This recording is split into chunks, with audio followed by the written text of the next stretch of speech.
Il était une fois, au beau milieu de l'été, des animaux qui vivaient paisiblement dans la forêt. En cette saison, les oiseaux et les insectes profitaient pleinement du beau temps et n'avaient aucun mal à trouver de la nourriture.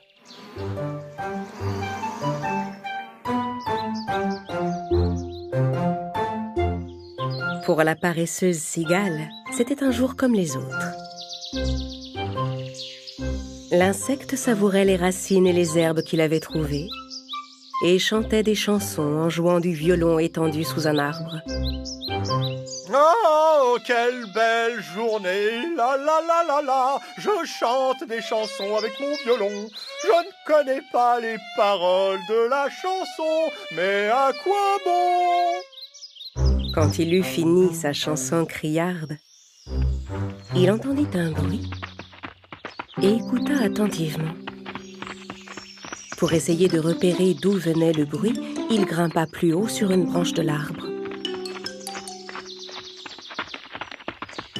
C'est alors qu'il aperçut un peu plus loin une longue file de fourmis.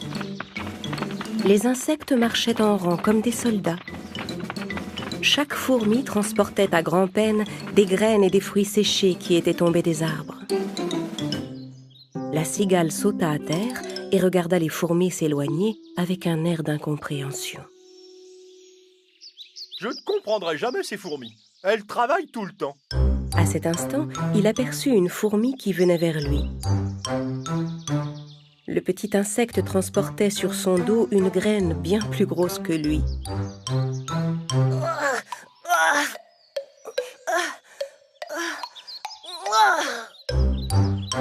En passant devant la cigale, la fourmi lâcha la graine qu'elle transportait.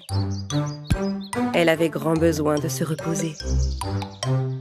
Désolée, la cigale contempla la fourmi d'un air incrédule. Et dis-moi, vous déménagez quelque part? Non. Mais ne me dis pas qu'une grande catastrophe arrive. C'est pour ça que vous fuyez? Mais non. Mais alors? Mais qu'est-ce que vous fabriquez? On rapporte de la nourriture. Ah d'accord. Eh bien, vous devez attendre beaucoup d'invités. Non, on fait nos réserves pour l'hiver. Vous faites des réserves pour l'hiver? Pourquoi? Vous avez tout le temps. C'est l'été. L'hiver n'est pas encore arrivé. Amusez-vous, profitez plutôt du beau temps. Oui, après, qu'est-ce qu'on fera l'hiver venu? Je suis sûr que vous trouverez de quoi vous amuser, t'inquiète pas. Tu ne penses vraiment qu'à t'amuser? Je te demande ce que nous mangerons. Eh bien, quand l'hiver sera là, il sera bien temps d'y penser. Pour l'instant, c'est l'été, il y a toute la nourriture qu'on veut. Lassée d'entendre la cigale dire des absurdités, la fourmi essaya de reprendre sa graine pour s'en aller. Je dois rejoindre mes camarades. Tu peux m'aider à charger cette graine sur mon dos? Un chanteur et un artiste comme moi ne doit pas soulever de charges aussi lourdes. Agacée par la réponse égoïste de la cigale, la fourmi détourna le regard et essaya à nouveau de soulever sa graine. Ah, je vais quand même te donner un coup de main. La cigale ramassa la grosse graine et la plaça sur le dos de la fourmi. La fourmi remercia la cigale et se remit en route. Pauvre petite, tous ces efforts pour rien. La cigale s'installa à nouveau sous son arbre.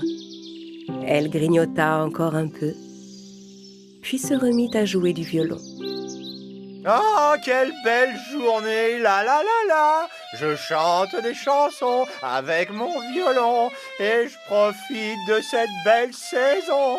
La la la la la. À cet instant, un écureuil sortit sa tête du tronc de l'arbre. La la la la la. Ça suffit! Arrête ça, s'il te plaît! Va chanter ta chanson ailleurs! J'essaie de me reposer, moi! Alors la cigale arrêta de chanter, jeta un regard dédaigneux à l'écureuil, ramassa son violon et s'en alla. Ils ne savent pas apprécier les véritables artistes dans cette forêt. L'été était toujours aussi beau et les fourmis continuaient de transporter de la nourriture dans leur fourmilière. Pendant ce temps, la cigale continuait de manger, de se promener, de s'amuser, de chanter et de jouer du violon.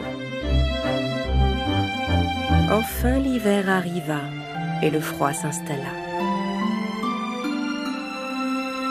Un matin, en se réveillant, les fourmis regardèrent dehors et virent que tout le paysage était recouvert de neige.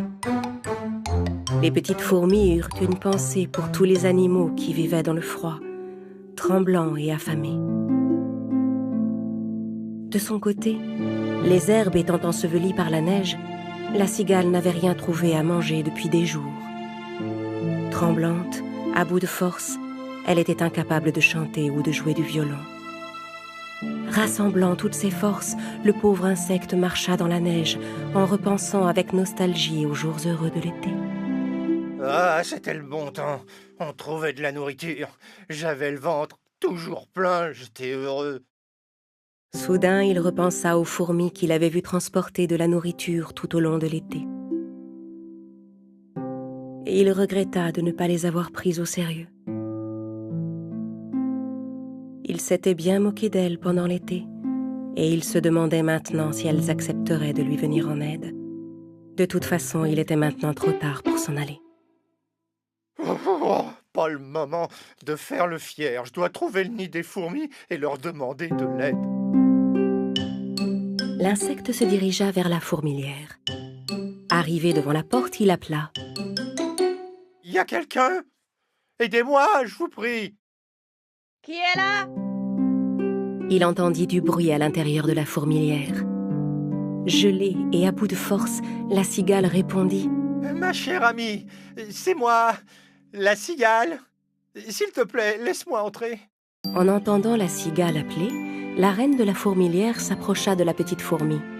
« Que se passe-t-il? Qui demande de l'aide? » Une cigale paresseuse qui a passé tout son été à chanter, ma reine. Je pense qu'elle nous appelle parce qu'elle a faim. Ouvrons-lui. Quiconque vient frapper à notre porte pour demander de l'aide doit être reçu. La reine et ses fourmis se dirigèrent vers l'entrée de la fourmilière et sortirent pour voir.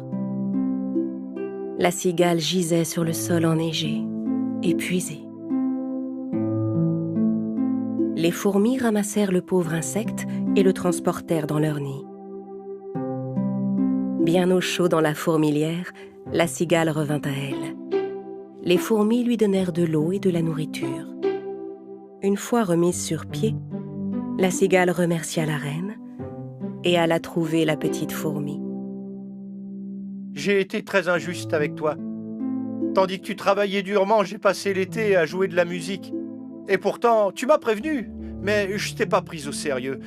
Je regrette. » Que ça te serve de leçon, au moins. Nous aussi, on aurait bien aimé s'amuser cet été. Mais on devait penser à l'avenir. Si on n'avait pas fait des réserves de nourriture, on aurait été dans la même situation que toi. La cigale resta quelque temps chez les fourmis. Elle allait de mieux en mieux et reprenait des forces. Quand elle s'en alla, les fourmis lui donnèrent de la nourriture à emporter. Merci pour tout, mes amis. Vous m'avez sauvé la vie. Je ne l'oublierai jamais. À partir de maintenant, je ne serai plus jamais paresseux. Je peux te demander quelque chose? Mais bien sûr. Qu'est-ce que tu veux? Quand l'été sera revenu, tu pourrais peut-être prendre des leçons de musique et apprendre à jouer du violon. Je suis sûre que ça ferait plaisir à tous les animaux.